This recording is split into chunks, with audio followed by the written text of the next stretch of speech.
I want to switch gears a little bit and start talking about how more, Black people can start getting into the hotel industry, Love right? it. So, my journey in terms of just real estate in general is brand new, right? So I've only been studying this for the last 6 weeks to 8 weeks. Right, I am in no way an expert, but thankfully I have enough social capital to call up friends like you and others to come on and talk to our audience, the true experts in terms of hospitality and real estate and all those different things as well.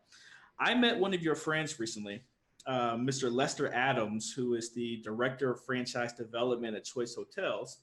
And one thing that stood out to me is the fact that when you meet him, wherever he goes, he carries a copy of the Green Book, right? So he picked up a copy of the original Green Book at the new African American Museum in DC, right? So he picked that up and he carries it everywhere around because that was a guide for African Americans many decades ago in terms of where they should stay to avoid racial discrimination.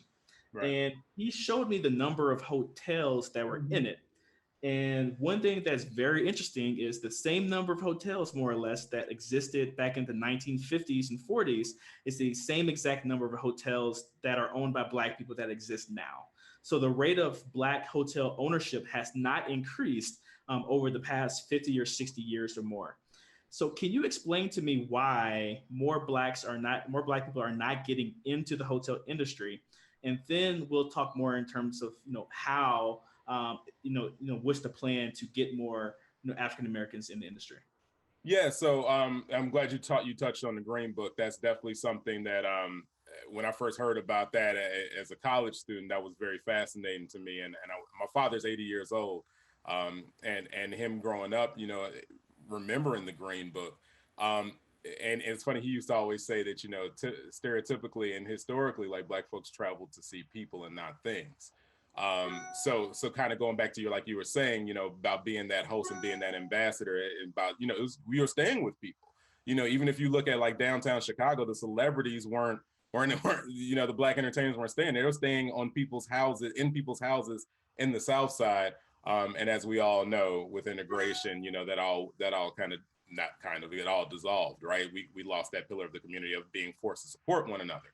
So that transitions into the book, and shout out to Lester and Choice and all the great work that they're doing there.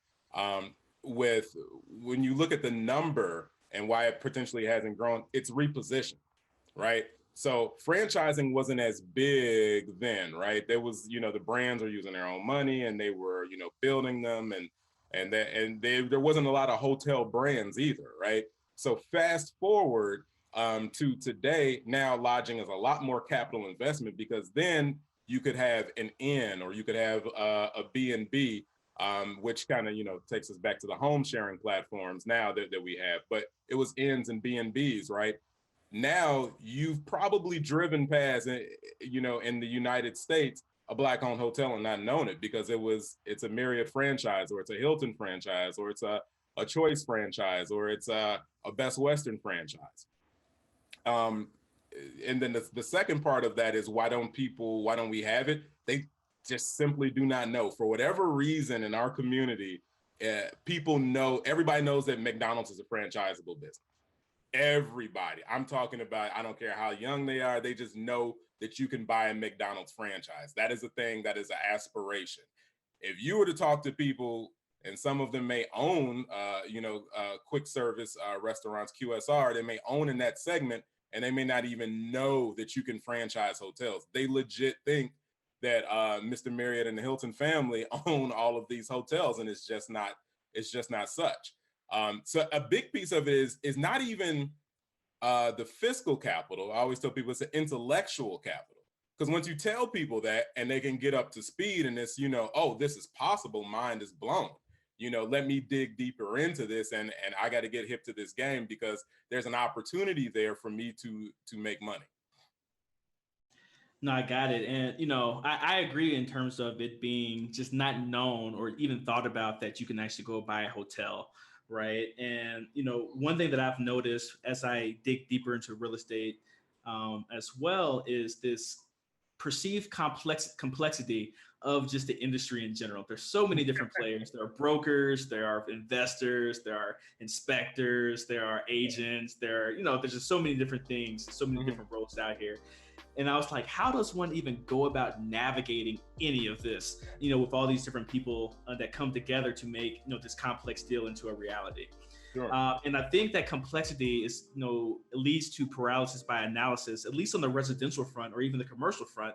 But on the hotel front, I would think it's the exact same thing, as